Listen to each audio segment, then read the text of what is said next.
to control the population. He's big, he's over 9 foot. The fee is $500, but Joe Coolis of Bedford, Ohio, has spent an additional $5,000 in expenses to take his shot. Take him now, Joe. He's down. He's hit hard. He's on his back in a hole. Coolis isn't here to bring food back for the family table. Enjoyed it, Joe? All righty. He's only after the skin and pelt. With at least 2 additional bears circling the kill, Coolis must quickly skin and flesh the Kodiak's hide. The massive bundle of fur now begins a remarkable journey that will take it first to the tanner, where the skin is salted, pickled, and turned into a soft, nearly permanent leather. Then it's shipped to Coolis's own taxidermy shop and studio. Here it's fitted over a foam form and glass eyes. The finished mount is an uncanny match for the bear Coolis bagged in the frozen north. And now you have a life-size photograph, so to speak. You can look and say, oh, I remember when that happened and this happened. And then a lot of times it's definitely dangerous. So I think it's the accomplishment of what you have to go through and then achieving something, then reproducing it so it looks exactly like it did when alive. You put all those things together and now you have something you think, wow, that was really great. Very few people are neutral when confronted with a once living head hanging from a wall, or a giant predator frozen at the moment of attack. Many find the ancient practice of mounting animals for display disturbing and downright macabre. Enthusiasts of taxidermy, however, feel a thrill and are in awe of what could be described as still lives of nature, perfectly preserved.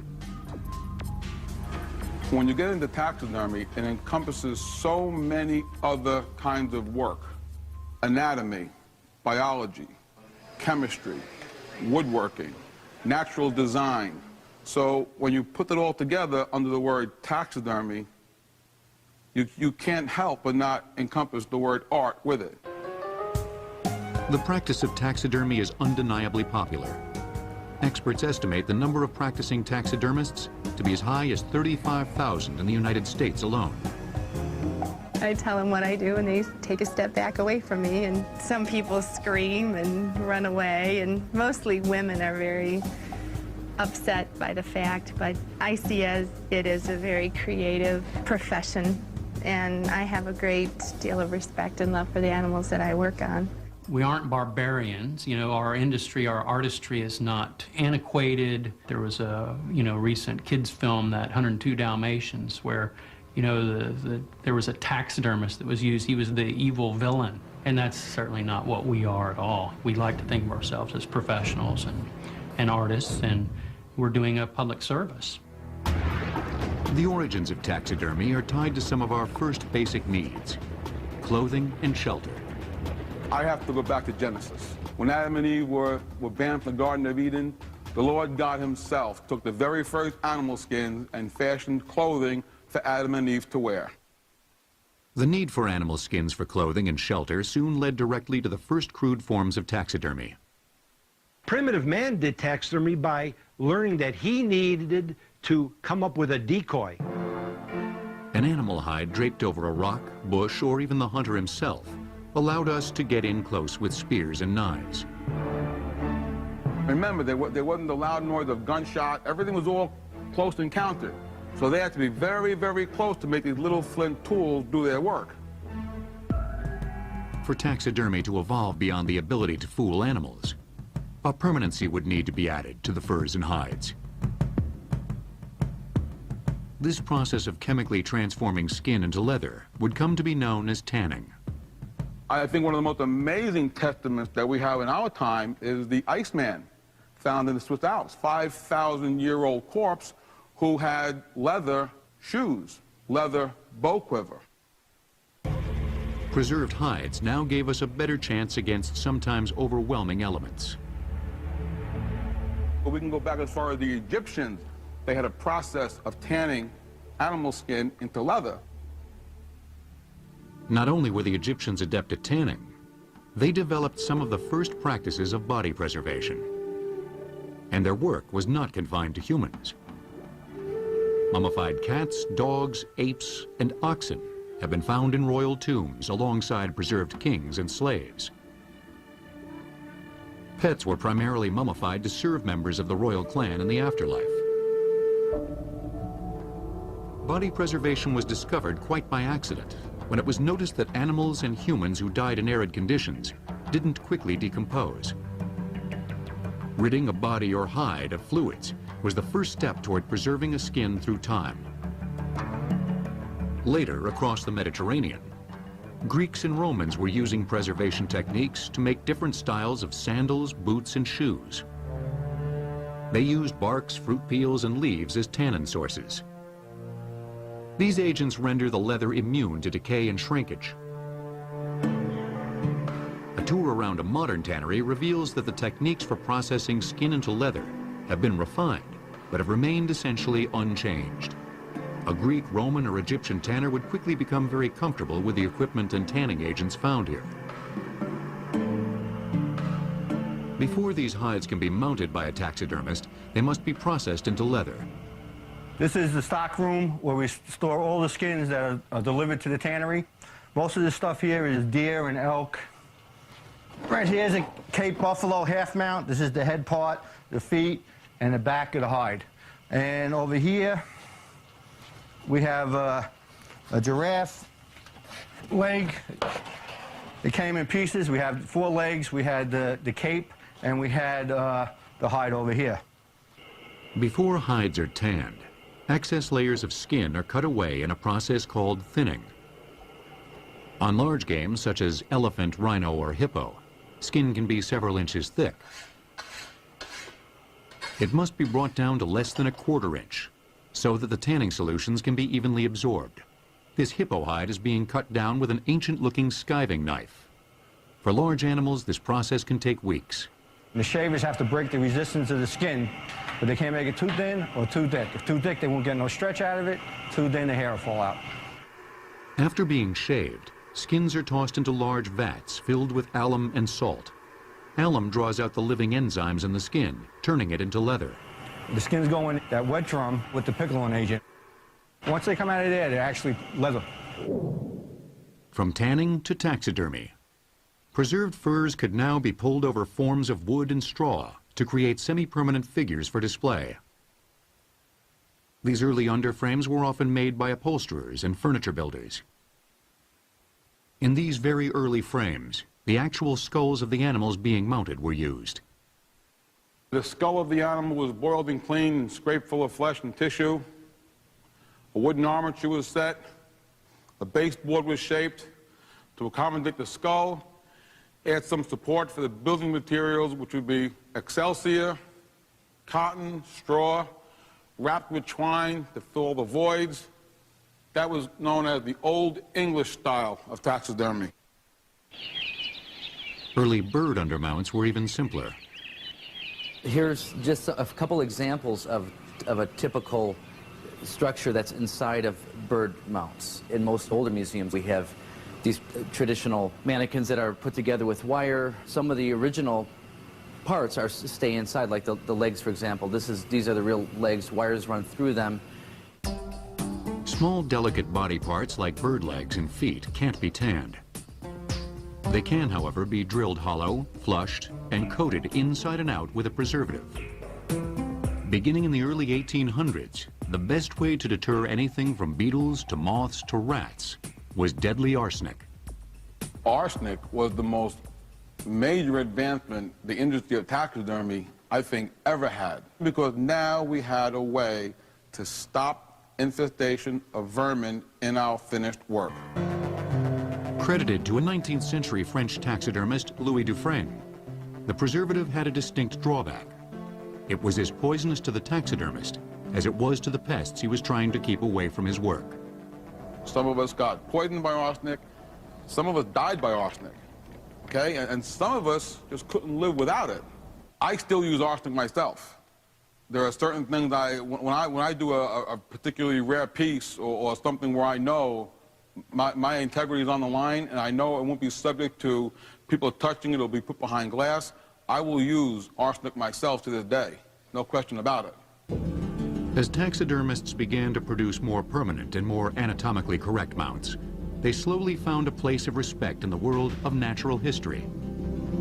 President Thomas Jefferson had explorer Meriwether Lewis tutored in taxidermy before leaving on the groundbreaking Lewis and Clark expedition in 1804. Thomas Jefferson sent him down to Philadelphia to learn preservation techniques, maritime education as well, medical practices for medical emergencies. All this was placed on young Meriwether Lewis. Lewis's taxidermy survives to this day. A still well-preserved woodpecker currently resides with the Harvard Museum of Natural History. But it was a very unscientific endeavor that would give taxidermy its next push forward. Legendary showman P.T. Barnum and his mammoth elephant Jumbo would pave the way for the great museums of the 20th century. The word taxidermy originates from two Greek words, taxis, meaning movement, and derma, meaning skin. Taxidermy will return on Modern Marvels. Again, with Turn to Taxidermy on Modern Marvels.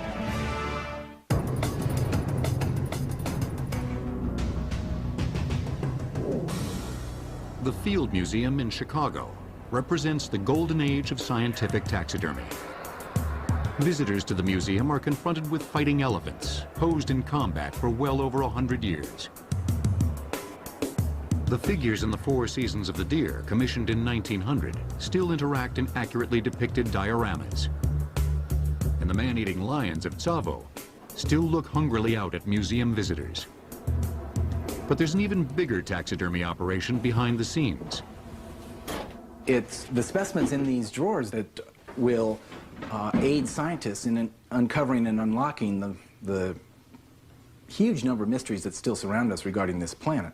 And then ultimately, whatever is learned by studying those mysteries will be displayed downstairs. Because one of the main missions of this museum is public education and taking what we learn upstairs and telling the public about it accurately. The Field Museum was the birthplace of modern taxidermy, under the direction of innovator Carl Akeley. He was essentially the father of modern taxidermy, and even calling him that doesn't give him the credit that's due. He was the first person to actually mount animals such that they were in their natural habitat. When you saw an Akeley mount, you saw what the animal looked like in real life. And you saw that not only in the color of the skin, you saw it in the shape of a muscle. These are art pieces. Just like people go to the Louvre to see the Mona Lisa, many people come here to see Carl Akeley's work because he was an artist. Akeley is credited with perfecting the sculptured hollow mannequin technique of mounting life-sized animals. First, the skeleton of the skinned animal would be reassembled. Next, the musculature would be sculpted in great detail from measurements and notes taken in the field. Then the figure would be molded in plaster. When dried and pulled apart, the interior of the mold would be coated with burlap and glue. The lightweight burlap mount that emerged from the mold would be a nearly perfect duplicate of the animal's original body. These revolutionary ideas were already in the back of the mind of Carl Akeley at the age of 19, when an amazing opportunity befell him. His employer at the time, taxidermist Henry Ward, was called in to salvage the remains of a circus elephant hit by a train on September 15, 1885. Young Carl was sent to St. Thomas, Ontario, to see what, if anything, could be done. Jumbo was the star of P.T. Barnum's greatest show on Earth. At a height of 11.5 feet and a weight of over 6 tons, he represented a truly formidable taxidermy project. Again, that period of time, no such thing as Federal Express, no tractor trailers. By the time they got to the point where the elephant died, it was half deteriorated. It was almost decomposed. Phineas Barnum had already made his name in taxidermy. His American Museum, a permanent freak show and emporium of oddities, which entertained the general public between 1841 and 1865, demonstrated that the public had a paying interest in taxidermy. His interest was never scientific. He would exhibit real animals opposite such imagined oddities as the Fiji mermaid.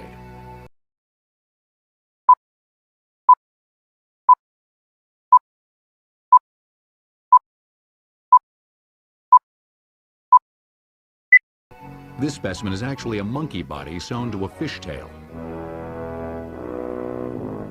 Barnum believed crowds would also flock to the mounted body of Jumbo. The methods used were the best in the day. They made a framework of wood, tons and tons of iron nails, wooden lats to take up the space of ribs and bone, wire cloth, plaster of Paris, paper mache, more excelsior, and just constantly doing this until the skin finally fit. Barnum's hunch was correct. Displayed beside his own reassembled skeleton, Jumbo did become a bigger draw after death. Carl Akeley was on his way. Akeley's first museum work was for the Milwaukee Public Museum, and he joined Chicago's Field Museum in 1906. Here and later at the American Museum of Natural History in New York, Akeley not only perfected the look of the animal, he raised the art of the diorama to a new level. These scenes, based on the paintings of artists sent on location, are accurate down to the tiniest plants.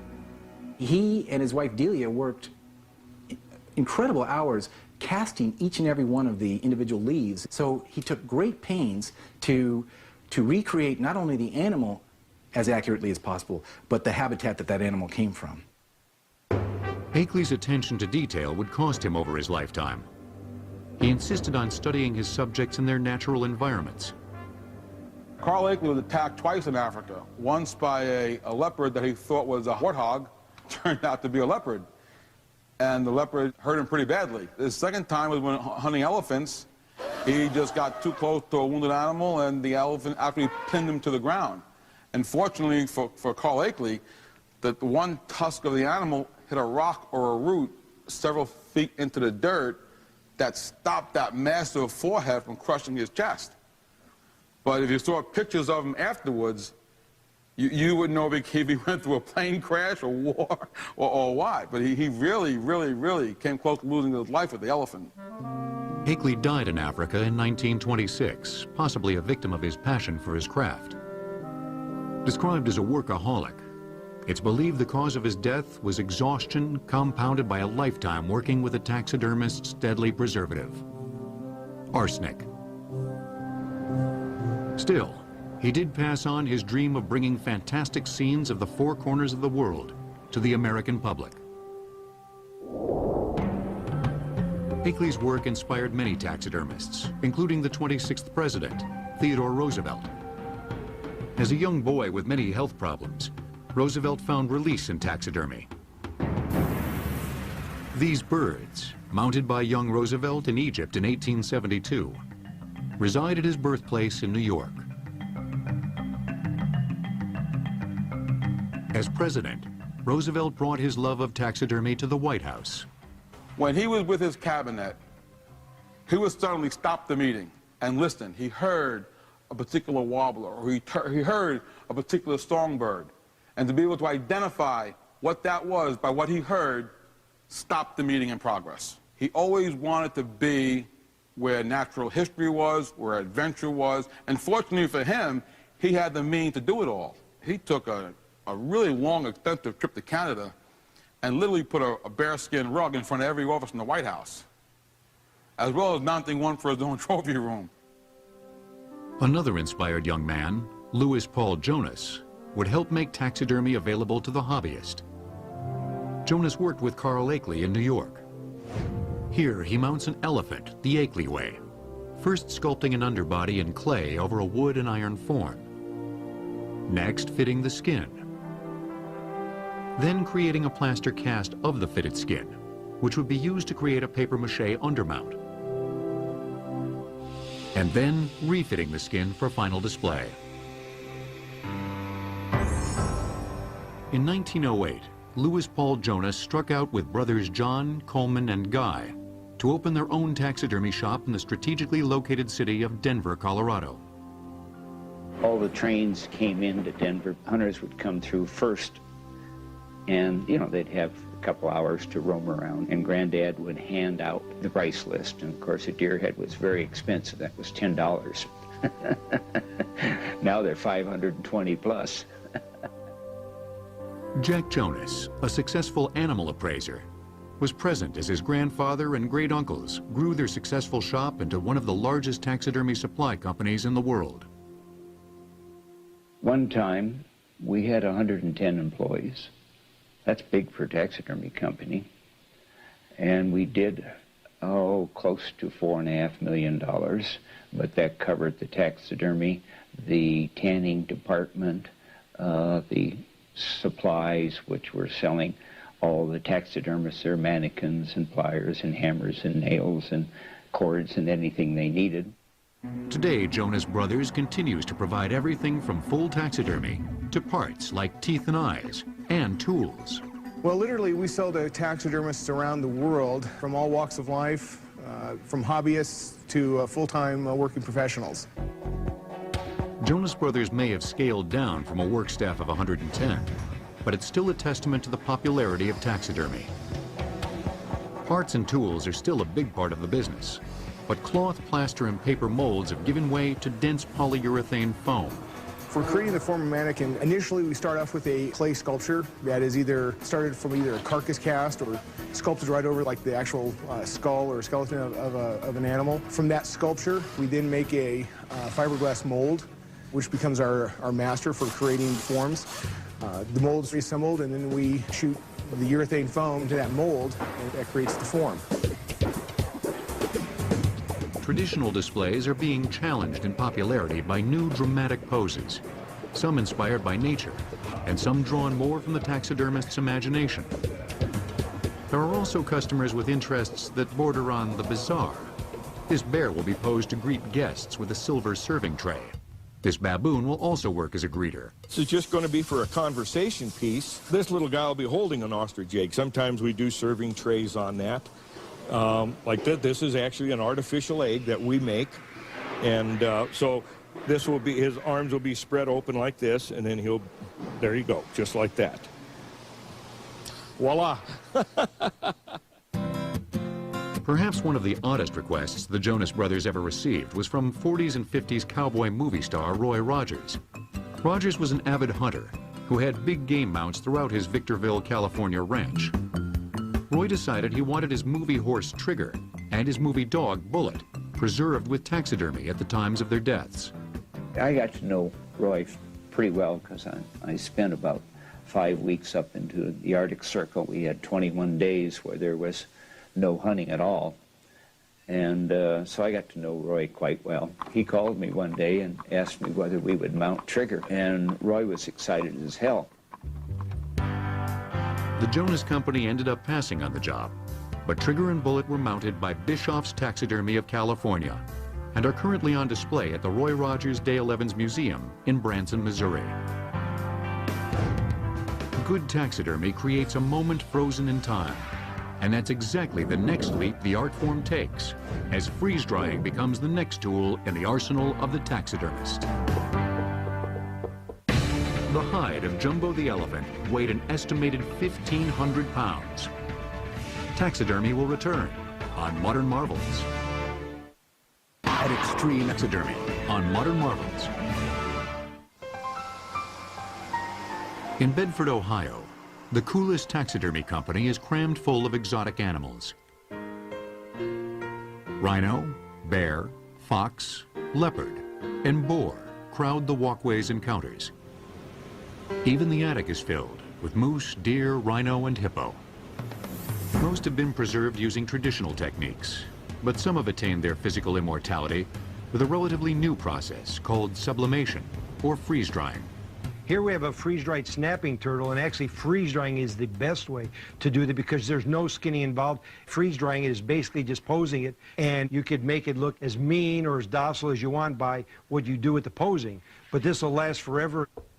Of course, it is like a rock, and it is definitely the way to do turtles, reptiles, things like that.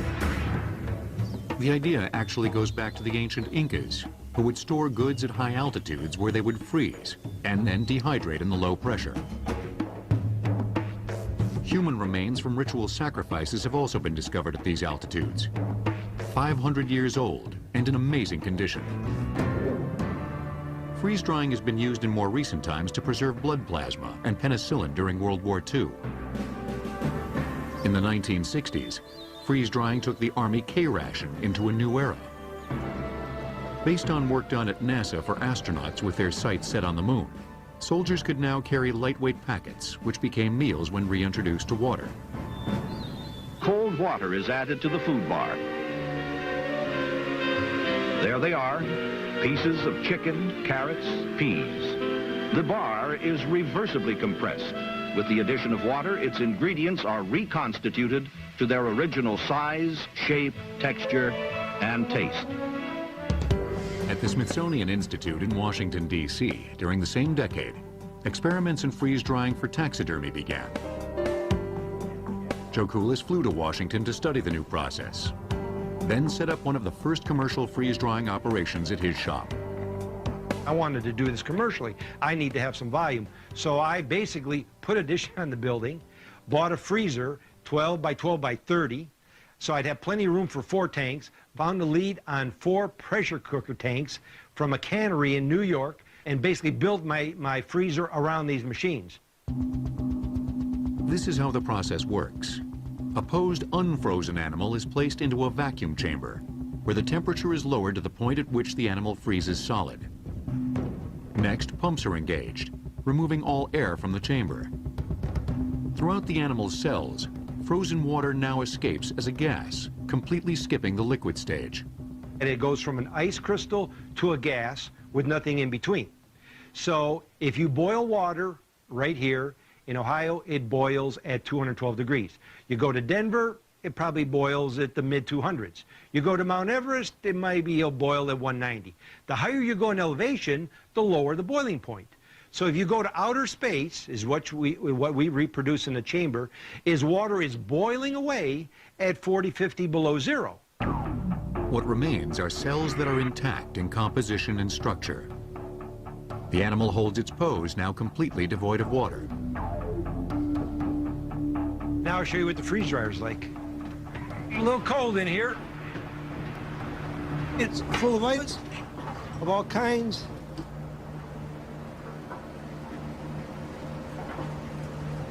And in here we've got deer that are in the velvet, which is really the only way to freeze dry, to preserve velvet on horns. We have a lot of fish. There's a bass. We drill holes in the back to speed it up so the moisture can release and freeze dry sooner. But it's great for these little fish. There's probably about a 25, 30-pound muskie. And right now there's a lot of fish in the machine, but as you can see with the size of it, we can get in something pretty large, whether it be a small pony like we've done. People really think that freeze drying is really quick, but a fish this size, this 5-pound bass, is probably going to take about 5 to 6 weeks in the machine. Then over here, there's another chamber. What we're also doing processing of meat for the food bank and for hunters, but we do a lot of crickets. These crickets are frozen now. You can see they're like a rock. When they'll come out of the freeze dryer, they'll just be loose like grains of sand. The crickets will be sold as pet food for lizards, just one of the side jobs a freeze dryer can pick up. Joe has also used the vacuum chamber to restore water-damaged documents. We can take a soggy book. We have one now that is from 1600s. It was solid wet. They could do absolutely nothing with it. We could take it, put it in a freeze dryer. It might get a little wrinkly, but you could open through every page. Joe has another side business in freeze-drying wedding and funeral flowers. They too will last virtually forever. But perhaps his most unusual freeze-drying endeavor comes right back around to taxidermy. Joe freeze-dries family pets. People send us pets basically from all over the country because people are attached to pets because some don't have children, but they've had it a lot of years, and they become attached to it. They rather see that pet and be able to look at it and say, wow, it's in their mind, it's still there. It's better than a photograph, and it's odd that it's probably split 50-50. Some people think that that's horrible, and the other 50%, wow, can I have your card? Here we have a mixed breed dog, probably about 40 pounds in weight, that we're waiting for a customer to come pick up, that we did in a laying down, actually a sleeping position. We asked for photographs so that we could pose it how they tend to lay.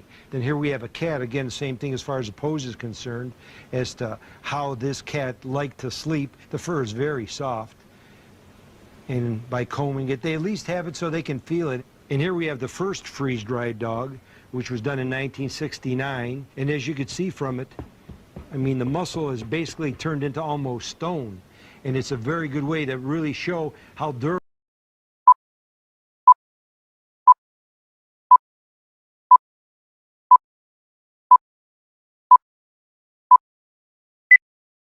Freeze-dry taxidermy is.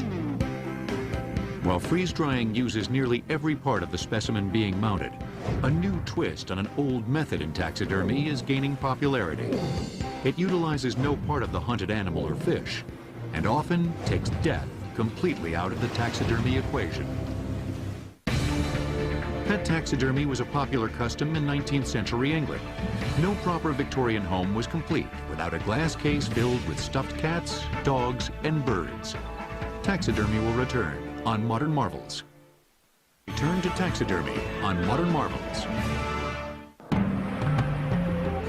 At the base of the Urama Falls in Venezuela, an angler makes a rare catch.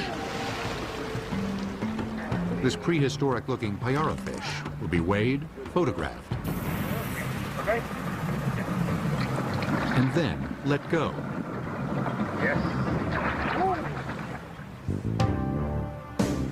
It's the job of experts like Mike Kirkhart in Stuart, Florida, to reproduce these fish, using no parts of the actual fish.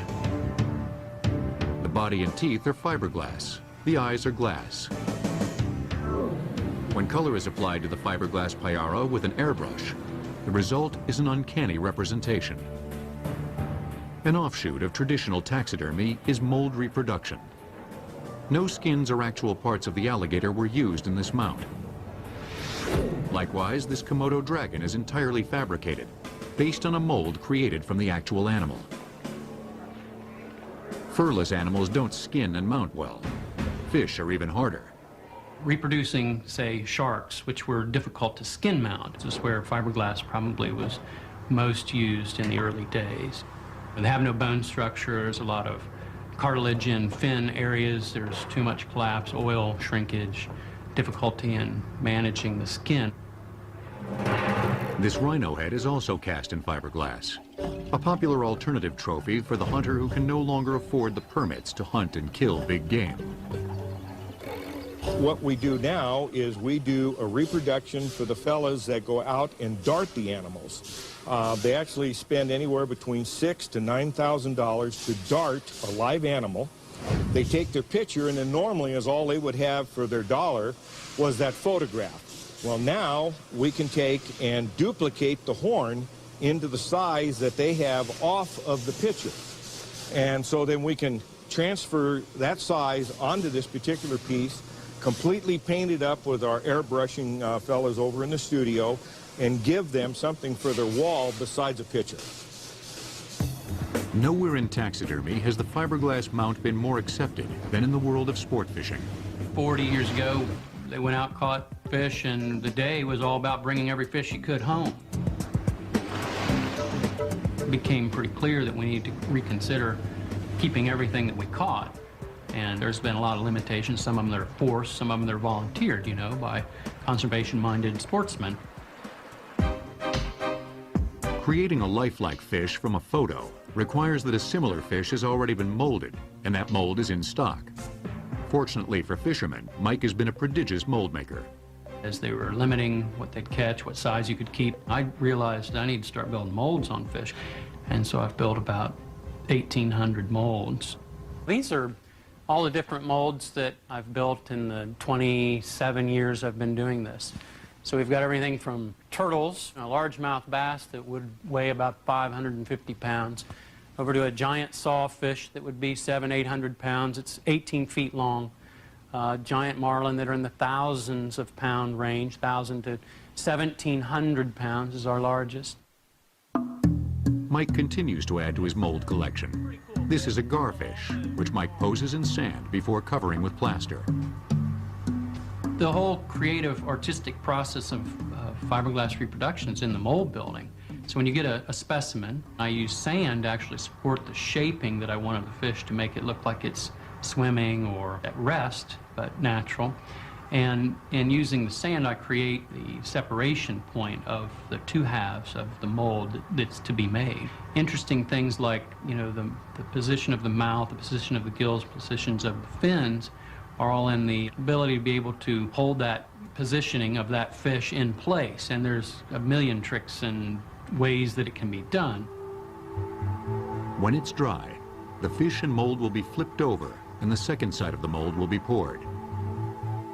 Plaster casts are eventually reproduced in fiberglass, which are durable and allow for endless reproductions of a single fish. This is a great white shark fins. What she's doing right now is actually putting liquid resin in.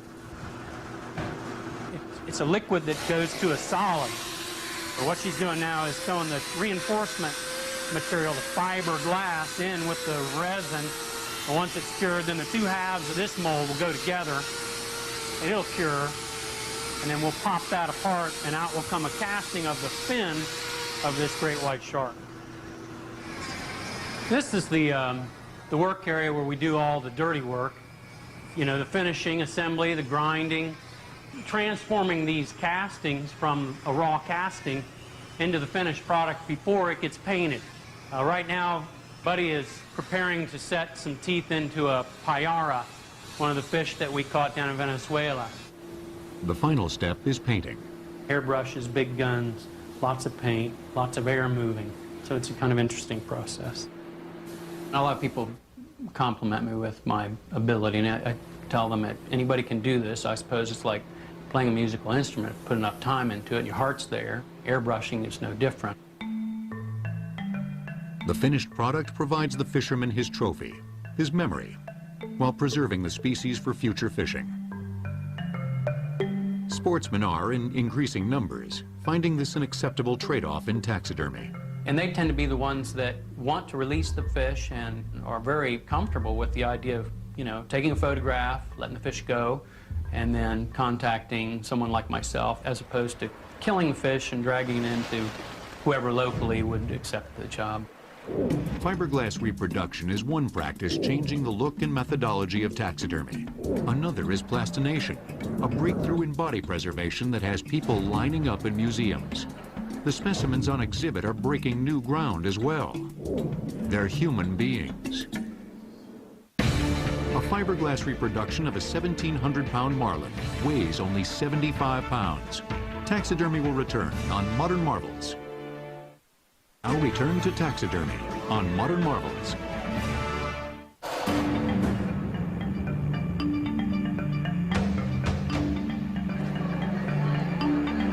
The exhibit is called Body Worlds, and it has been breaking attendance records in Asia, Europe, and now the United States. The posed bodies are human, a fascination that some taxidermists have had for centuries. The 19th century French taxidermist Louis Dufresne wrote about how to do it, which suggests that at one time or another he experimented with taxidermy on humans. He described how the human body is not at all conducive to taxidermic technology. The opaqueness of our skin, the lack of ability to recreate the anatomy, we're always confronted with the human form. So to see the human form in that grotesque condition, in that grotesque of a shape, it could make anybody steer away from even wanting to go near taxidermy and using that process in preserving a human body. East German-born anatomist Dr. Gunther von Hagens has not only discovered how to preserve and present human beings, he's proven that the public has a great interest in their display. To all of the intestines, but he's sort of... I'm a kind of showman. Every good teacher is a kind of showman. I have to present something in a very interesting, very lifelike way. What I actually do is I try to open the hearts of the people to themselves, to their own body. Like their animal counterparts in the great museums of this country, these displayed humans are on a mission to educate. You have to recognize yourself as a specimen, not this is a specimen. Oh, this could be myself. Actually, this is responsible for the big success of Body Worlds. Seeing firsthand the effects of smoking on the lung has made a real impact on some that visit the exhibit. As independent surveys show, people smoke to 10% less or not anymore. 50% think more of their health, and 30% are more likely to donate their organs for organ donation programs. Dr. von Hagens uses a new process called plastination to preserve not only skin and hair, but also muscles and organs, even the circulatory and nervous systems. 70% of our body consists of water. Water gives life, also decay is life. No water, no life, no decay. In plastination, water is removed and specimens are impregnated with a reactive polymer like silicon rubber, epoxy, or polyester resin. Plastinate specimens are dry, odorless, and durable. They retain their cellular identity down to the microscopic level.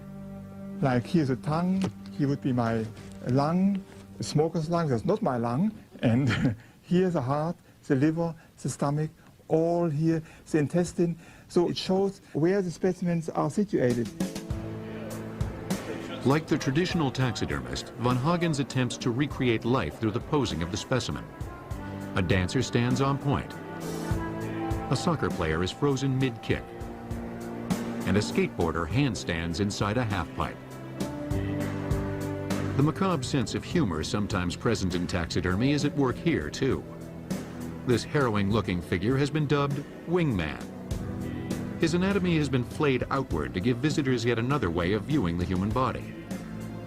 The creator added a man's straw hat to the figure in an effort to make him less frightening to children. Both the rider and the horse were once very much alive. The shying horse's rider is the example for comparative anatomy at its best, to show the human brain compared to the small horse brain. And the opposite, to show the big muscle of the horse and the feeble muscles of the human body.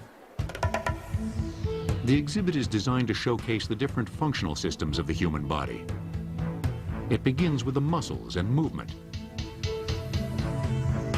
then presents the brain and its elaborate network of nerves.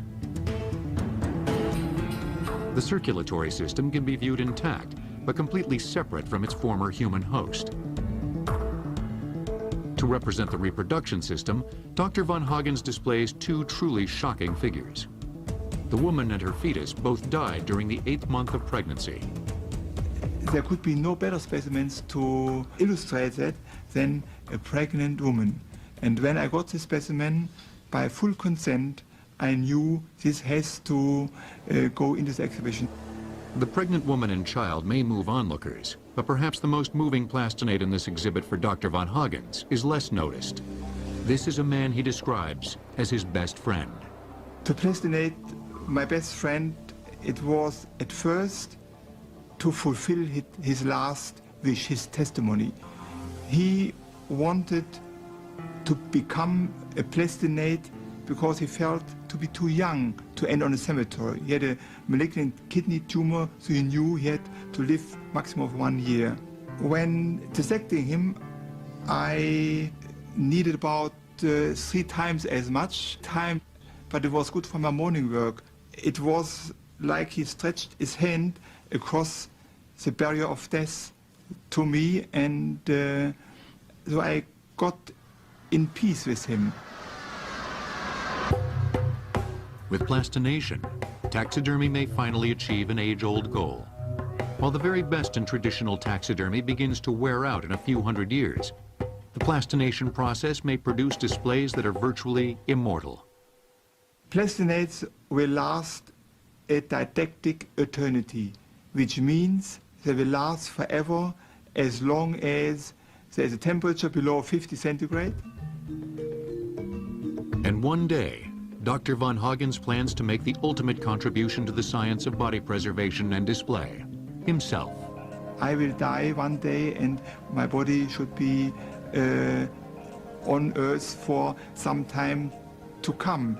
I'm in peace with my plastinates because I know that every specimen will become something unique, as every body donor in his life was something very special. The methods may have evolved, but the reactions have not.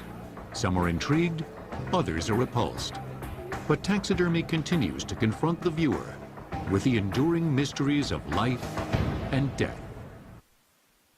It's that time of year again, with thousands of flashing lights, ornaments that weigh 3,300 pounds. And what about the old fruitcake? One company ships 33,000 per day. No wonder the U.S. electric company's revenue is boosted by almost $30 million. Christmas Tech on Modern Marvels, tonight at 9 on the History Channel. They lurk in the darkest corners of our minds. more terrifying than we want to imagine. The perfect predator. Throughout history, dragons influence wars, science, art, and religion. They still do. This is not a fairy tale. This is really happening. Cultures that don't know each other separately know the dragon.